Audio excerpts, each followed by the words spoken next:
Supreme court ಕೆಲವು ಇದೆ ಅಂತೇಳಿ ನನಗೆ ಮೊನ್ನೆ ತಾನೆ ಸೆಂಟ್ರಲ್ ಗೌರ್ಮೆಂಟ್ ಒಂದು ಪತ್ರ ಕೊಡ ಸೀಟ್ ಇದ್ರೆ ನಮ್ಮ ರಾಜ್ಯದಲ್ಲಿ 13,945 ಡಾಕ್ಟರ್ಗಳು ಇವತ್ತು ಇದ್ದಾರೆ. ಪ್ರಾರಂಭ ಮಾಡೋಣ. ಈಗ ಜನರ ಬದುಕಿನ ಬಗ್ಗೆ ನಾವು ಚಿಂತೆ ಮಾಡೋಣ. ನಿಮ್ಮ ವಿಚಾರದಲ್ಲಿ ಇವತ್ತು ನಮ್ಮ ಸಚಿವರು ಹಿರಿಯರಾದ ಸನ್ಮಾನ್ಯ ಶ್ರೀ ಎಚ್.ಕೆ. ಪಾಟೀಲ್ ಅವರ ವೇದಿಕೆ ಮೇಲಿದ್ದ ಎಲ್ಲ ಶಾಸಕರೇ, ವಿಧಾನ ಪರಿಷತ್ತಿನ ಸದಸ್ಯರ ಕಾರ್ಯಕ್ರಮದ ನಾವೆಲ್ಲ ಗಮನಿಸ್ತಾ ಇದ್ದೇವೆ. ಈ ಜಿಲ್ಲೆ ಎಚ್.ಕೆ. ಪಾಟೀಲ್ ಅವರು ಹೇಳಿದಂಗೆ ಈ ಜಿಲ್ಲೆಗೆ ನಾನು ಕೂಡ ಕೆಲವು ದಿನ ಮೆಡಿಕಲ್ ಎಜುಕೇಶನ್ ಮಿನಿಸ್ಟರ್ ಕೆಲಸ ಮಾಡಿದ್ದೇನೆ. ಇಡೀ ದೇಶಕ್ಕೆ ಒಂದು ದೊಡ್ಡ ಇವತ್ತು ಹಾವೇರಿ ಜಿಲ್ಲೆಗೆ ಐತಿಹಾಸಿಕ ದಿನ, ಸುವರ್ಣಾಕ್ಷರದಲ್ಲಿ ಬಂದ ದಿನ ಅಂತ ಹೇಳಿ ಗೌರವಿಸಲಾಗ್ತಾ ಇದೆ.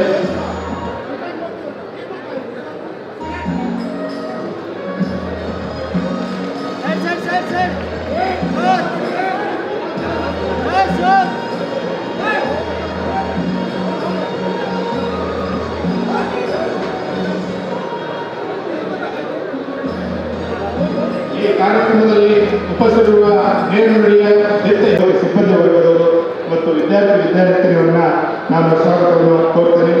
ಹಾಗೆಯೇ ಕಾರ್ಯಕ್ರಮದಲ್ಲಿ ಉಪಸ್ಥಿತರಿರುವಂಥ ಎಲ್ಲ ಹಾವೇರಿ ವೈದ್ಯಕೀಯ ವಿಜ್ಞಾನ ಸಂಸ್ಥೆ ಹಾವೇರಿ ಕಟ್ಟಡದ ಉದ್ಘಾಟನೆ ಮತ್ತು ವಿವಿಧ ಇಲಾಖೆಗಳ ಕಾಮಗಾರಿಗಳ ಶಂಕುಸ್ಥಾಪನೆಯ ಕಾರ್ಯಕ್ರಮ ದೀಪ ಬೆಳಗಿಸಿ ಈ ಕಾರ್ಯಕ್ರಮವನ್ನು ಉದ್ಘಾಟಿಸ್ತಾ ಇದ್ದಾರೆ. ಈ ನಾಡಿನ ನಮ್ಮೆಲ್ಲರ ನೆಚ್ಚಿನ ನಾಯಕರು ಸನ್ಮಾನ್ಯ ಸಿದ್ದರಾಮಯ್ಯನವರು ಹಾಗೂ ಉಪಮುಖ್ಯಮಂತ್ರಿಗಳಾದ ಡಿ.ಕೆ. ಶಿವಕುಮಾರ್ ಅವರು ಹಾಗೂ ವೇದಿಕೆಯಲ್ಲಿರ್ತಕ್ಕಂಥ ಎಲ್ಲ ಗಣ್ಯಮಾನ್ಯರು ಅವರೆಲ್ಲರಿಗೂ ಕೂಡ ಜಿಲ್ಲಾಡಳಿತ ಪರವಾಗಿ ತುಂಬ ಧನ್ಯವಾದಗಳನ್ನ ಸಲ್ಲಿಸ್ತಾ ಇದ್ದಾರೆ.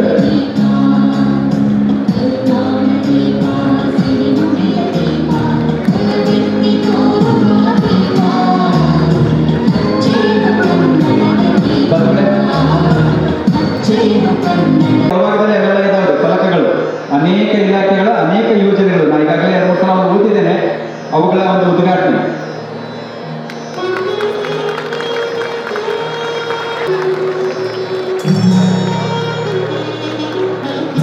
ಆ ಎಲ್ಲ ಇಲಾಖೆಗಳ ಎಲ್ಲ ಶಂಕುಸ್ಥಾಪನೆ ಇರ್ಬೋದು ಅಥವಾ ಕಟ್ಟಡಗಳ ಉದ್ಘಾಟನೆ ಇರ್ಬೋದು, ಅನ್ನಭಾಗ್ಯ ಕೊಟ್ಟಂತ ಕಾರ್ಯಕ್ರಮ ಇರ್ಬೋದು, ಗೃಹಲಕ್ಷ್ಮಿ, ಗೃಹಜ್ಯೋತಿ, ಇವೆಲ್ಲ ಕೂಡ ಶಕ್ತಿ ಇಂಥವೆಲ್ಲ ಒಳ್ಳೆಯ ಮೆಡಿಕಲ್ ಕಾಲೇಜ್ ಆಗಬೇಕು ಅಥವಾ ಉದ್ಘಾಟನೆ ಆಗಬೇಕಂತ 3 ದಿನ ಕಳಿಸೋದು. ಇವತ್ತು ಮಾನ್ಯ ಮುಖ್ಯಮಂತ್ರಿಗಳು, ಉಪಮುಖ್ಯಮಂತ್ರಿಗಳು, ಎಲ್ಲ ಸಚಿವರ ಶಾಸಕರು ತಮ್ಮ ನೇತೃತ್ವದಲ್ಲಿ